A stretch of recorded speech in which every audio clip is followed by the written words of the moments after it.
Yo! Video games. What up, dudes? Matt here from YoVideogames, back with another review, and for a big one, but this is probably going to be a short and sweet since we've been covering it for a while, and you probably already know how you feel, and that's Capcom Fighting Collection 2, the follow-up to the okayly successful Capcom Fighting Collection 1, which was mainly a platform used to sort of bring Darkstalkers back and put them back online on modern architecture, and of course following up on the wildly beloved Marvel vs. Capcom Fighting Game Collection. So this one is basically the Capcom vs. SNK collection because it's headlined by two majorly beloved fighting games, Capcom vs. SNK Pro and Capcom vs. SNK 2. However, they also went way out of their way to make sure we really love this collection by including Power Stone 1 and 2, as well as Street Fighter 3 Upper and Plasma Sword, and obviously the Power Stone 1 and 2. And then, of course, there's Capcom Fighting Jam, or Fighting Evolution, depending on which region you set it as, and yeah. So, obviously, these are a bunch of games people really, really wanted. Project Justice, of course, I don't want to leave that out either, which is kind of interesting because it's the part 2 of the franchise, but we didn't get part 1, but that's okay. And, you know, a lot of these are Dreamcast sort of games or games that ran on Naomi hardware, and we're getting them now in online form on the Fighting Collection 2.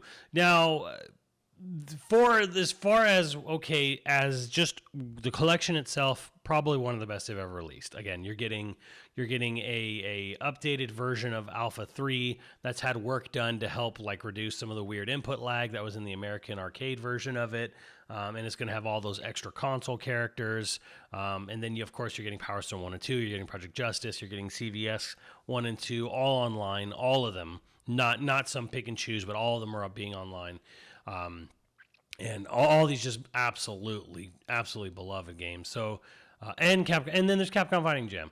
So, yeah, as far as a lot of people always ask, is the collection worth it? And a lot of its goal depends on, do you like the games in the collection? But this is like a Mega Man X collection, or like a Mega Man, regular Mega Man collection of just, Mega Man 1 through 6 or 1 through 8. And it's like, bro, these are all stone cold classics in one way or another. So, yeah, this is I haven't seen something as amazing as far as a fighting game collection goes with online. Actually, never with online, but this is like Alpha Anthology, or kind of like how Street Fighter is even Street Fighter Anniversary Collection, which had all those Street Fighter games, only put 4 of them online, or 4 or 5 of them online, and just something crazy like that. So everyone here, everything here can be played locally and online, and of course it's got a bunch of remix music and whatever. But yeah, I guess let's just dive right into it. As far as obviously these games are based off arcade versions of the games, and that's kind of where, if there's a bit of a bummer with anything, it's in that aspect. These are arcade versions of games, but I say that with an asterisk because they actually open up and unlock things that the arcade versions didn't have. But what you don't get is any story modes on any games. This is going to be mostly noticeable in, say, Power Stone 2 and even Power Stone 1 a little bit, and then some stuff in Project Justice and CVS 2. You don't have any of the single player modes or content that were added for the Dreamcast versions of these games. These are strictly arcade versions as far as content goes. So that's kind of a bummer because there is definitely stuff you probably would have liked to have seen.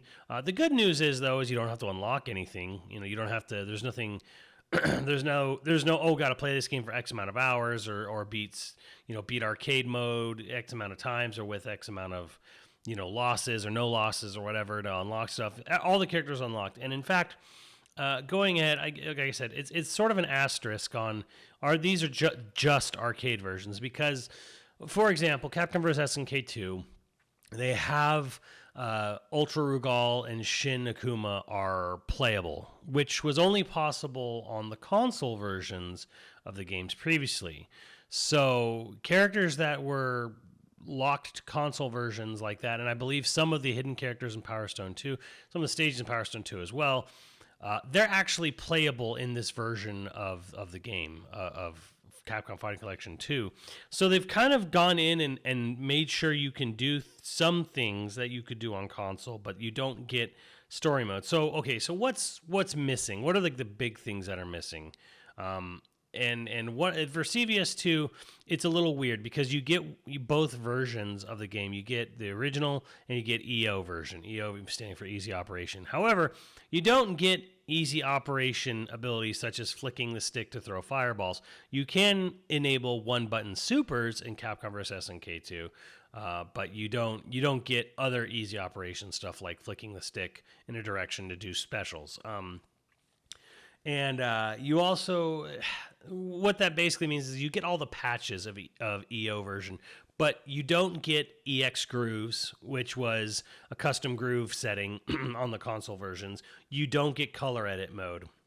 You can choose in the game to do excuse me, one-on-one matches. You can do 3v3 matches, or you can keep it strictly to the old ratio match. So that was a console feature that is in the Capcom Fighting Collection too. But again, you don't get color edit, you don't get groove edit, called EX grooves in CVS2. You don't get some of those features. You get some stuff added in, and then some stuff is still kind of not there.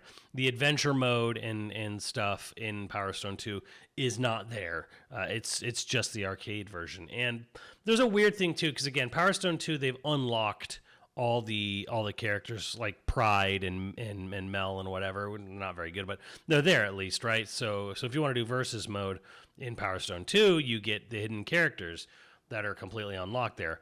However, the weird thing is that the stages are there in Power Stone 2, but you can't freely access any of the bonus stages from the console version. In other words, you have to set the stage to random and basically hope it shows up, because the way that stage select menu was built into the arcade version of the game, there's no way to actually select the hidden stages that were in the Dreamcast version. So they included those hidden stages, but they just put it on the random selector. So you don't actually have a decent way of getting the hidden stages to play in Power Stone 2, where you could freely select them on the Dreamcast version. This is sort of a weird sort of hang up relating to the fact that it's based on the arcade version, not the console version. So you are getting a little bit of weird things at that. You also get other interesting things with the collection as well, such as you can decide whether or not things that were obviously glitches, such as crouch canceling in Alpha 3, or the floating mechanics for Kyosuke in Project Justice, I almost said Rival Schools, you can actually turn those off. So you can actually, there's actually like a one button, like a flip switch for some of the actually broken mechanics stuff for Alpha 3 and Rival Schools / Project Justice. You can actually turn those off. So that's actually pretty cool as far as that goes. So those are some interesting things and additions, but also things that are not quite in this game. So I think this really boils down to, and what I guess, this is a lot of technical jargon for people who know these games on the in and out. Now I'm going to try to switch gears here a little bit. I'm going to try to say, like, okay, so what about for people who are brand new to these games or are not familiar with the games at all? Maybe you're old but you didn't play them, so you didn't have any knowledge or reference to them. Like, nostalgia is not a factor here. And that is, these are fantastic games. However, these are old arcade games. There's no tutorial mode. There is training mode that has been added to these games, and you can now see hitboxes and button inputs, which was not on any version of the game in the past, console or arcade. So you do have a fully fleshed out training mode aspect to these games, but you do not have tutorials. So if you want to learn these games, learn how to do all the mechanics and learn what any of that stuff I just said before means, you are really kind of at the mercy of the internet and how much free time you have on your hands. So yeah, if you want to go online and play ranked on these games, unless you have a lot of free time, you're going to be up against people who've been playing these games for decades, and there's no real decent tutorial mode of learning in the game. There's some cool stuff in the museums, like artwork and stuff to unlock, and again, there's some remix tracks for people who are familiar with the old soundtracks, and you can choose between them at will. But just know that this is a collection of older beloved titles, and if you're not familiar with them, or you were too young to play them when they came out, or maybe you just didn't exist when they came out, totally fair. Some of these games are getting up there in age. Yeah, I'll just say this. It is a sort of jumping into the deep end. here. You're not gonna have world tour modes. Like you're not gonna have some of the really cool stuff that was in the console version of Street Fighter Alpha 3. It's not here because it's still based on an arcade version of the game, and you're not gonna have any tutorials. And yeah, you're kind of going to be like, well, okay. Now, how pick up and play friendly are these games? Well, Power Stone 1 and 2, very pick up and play friendly. And a Plasma Sword's not actually that bad either, if you just want to mash buttons and see some cool stuff happening. And then, again, with games like Capcom vs. SNK 1 and 2, very technical. There's a lot in there. I see newcomers are very intimidated by all the different groove systems and stuff. And that's actually one of the most fun things about the game is because it does give you a lot of different things to play around with. However, it's an arcade game, so you kind of just learning specifically what does it mean? What does it mean this groove has this and this groove doesn't? Again, it's not really explained too well in the game. You can look at the marquee art, all the tutorial art that was put on the front and around the side and all over the arcade cabinets. You can actually look at that and read that for a little bit more info, but in depth, like learning the mechanics of these games, it's just not there, and you're going to have to watch videos online. So it's a bit of your mileage may vary how insistent are you on learning this. Like CVS2 has a huge roster of characters, and that's the fun of it for newcomers. But as far as like, okay, learning every character and every mechanic, not going to get a ton of things in game that's going to teach you what is and what does what. So I still think you can have fun playing around with it. And again, if you're really into I just want to mash buttons and see what happens, you've got the Power Stone games, especially for that. And Project Justice is actually not a bad game either. It's a Capcom 3D fighter that they didn't really do a ton of those, but Project Justice being one of their better ones, it's fun to just press buttons and see what happens there. But yeah, like Power Stone's kind of like the most, I guess, user friendly for people jumping in. And Power Stone 2 is 4-player online even. So that's actually the most fun you're going to have without having to worry too much about intricate fighting game mechanics. So yeah, there's fun to be had here, but at the same time, if you're used to modern conveniences, modern tutorials, modern single player content, it's not here. And I can't really say that. Oh, you'll be fine. It's some of these games, you'll go online, you'll see these killers, and yeah, you'll see what people have been doing for decades of gameplay. As far as the online is concerned, again, it uses the same type of functionality as Fighting Collection 1 and Marvel vs. Capcom Collection. The rollback is good, but I wouldn't say it's perfect. You're definitely going to see, I've seen it, and I've been playing for about 7 hours online. There's some weirdness, there's some jitteriness. You can get bad connections. Rollback can help a lot, but it can't save a terrible internet connection, and you'll feel that here. I've seen better online. But what is cool is you can say when you want to search for games online, you can highlight multiple different games and say search for a game for me online, and say okay, you search for all these games, and then CVS1 will pop up. And like, all right, let's play a CVS1 game, or Project Justice will pop up. And all right, you just jump freely from game to game. You don't have to load a game specifically to go online for that game. You can actually just tell it from the main menu. Just search for a game in any game in this collection for me, or only search for a game from one game in this collection for me, and it'll do it, and it works, and I kind of like that. And you can play the game while waiting to find a match, or you can just sit there and just do a basic search right at the title screen. Like it's pretty functional like that. And again, one of the other big features of the game is, of course, it has a graphic upresing. It has CRT filters, which you'll want to get rid of. It has multiple options for borders, which you might want to get rid of. And then, of course, it has a upscaler, which goes all the way up to 4K on some games, and pretty awesome. Looks pretty good. But the thing is I think, honestly, with the filter off, the games look fine, even original. Granted, yeah, they're old, and some of these are just old sprite-based games, and games like Project Justice and Power Stone benefit greatly from the higher resolutions that this game provides, and they've never looked better. So maybe, and again, you can turn this on by a per game basis. You can, hey, if you really like scan lines or CRT filter on one game in particular, you can leave it on one game and take it off on the other. Unfortunately, there's no universal mechanic to just turn them all off or turn them on. You have to turn them on and off individually. So there's a good and a bad about that. The remixes are interesting. Some of them are incredible. Some of them are odd, I find. They all try to maintain the original spirit. of the original soundtracks, but sometimes they hit, sometimes they don't. But when they really hit, sometimes they're incredible. So hats off to the Capcom sound team. Again, you can choose to play with remix music, or you can play with the original the whole way through. But yeah, hats off to them on that. And so yeah, I have really no complaints about the graphics. Again, you have CRT filters, but you can turn them off, and you can upscale it, or you can keep it at the original resolution, 4x9,